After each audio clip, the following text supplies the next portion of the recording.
याच्यात एक महत्त्वाचा मुद्दा ती लक्षात घ्यायला पाहिजे. मी शिस्तीत वागणारा पक्षाचा शिवसैनिक आहे.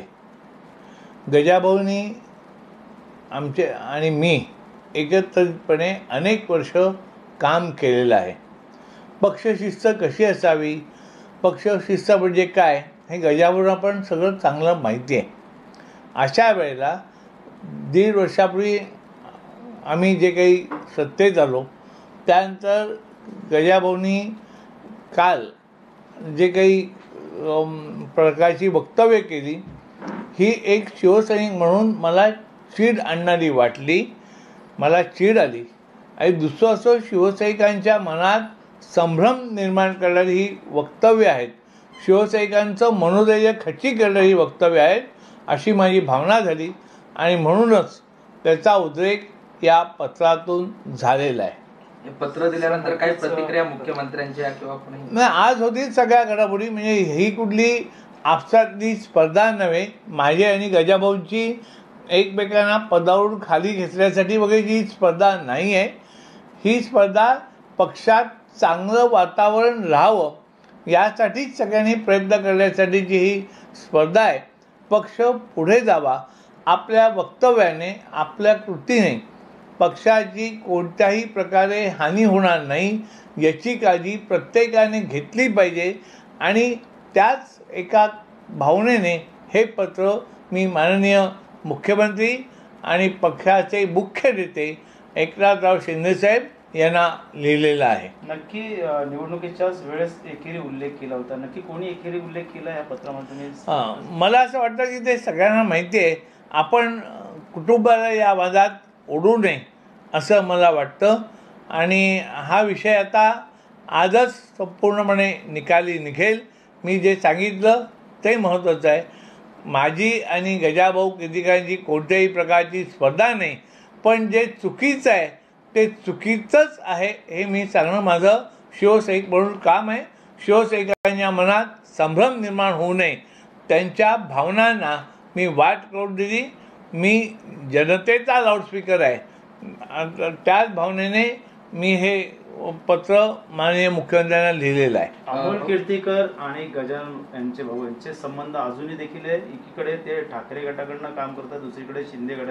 त्यामुळे शिवसेनेला तोटा देखील होऊ शकतो.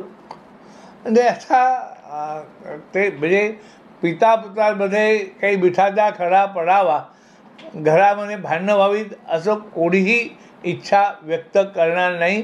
सुसंस्कृत राजकारणी अशा प्रकारची इच्छा व्यक्त करणार नाही. परंतु आपण म्हणजे शेवटी मुलाला पण काहीतरी व्यक्ती स्वातंत्र्य असेल ना, तो पण वयाने मोठा आहे, तो कार्यकर्ता आहे, ठीक आहे. वडिलांच्या भावना असतात, त्या भावनाबरोबर गजाभाऊ बोलले असतील, पण हे सगळं पक्षाच्या मुळावर येऊ नये एवढीच माझी इच्छा आहे. आणि पदाधिकाऱ्यांनी कोणी या संदर्भात तुम्हाला काही बोलले का, की पक्ष पदाधिकाऱ्यांच्या काय नेमक्या रिॲक्शन? नाही, सगळ्यांच्या मनातल्या भावना मी बोललो.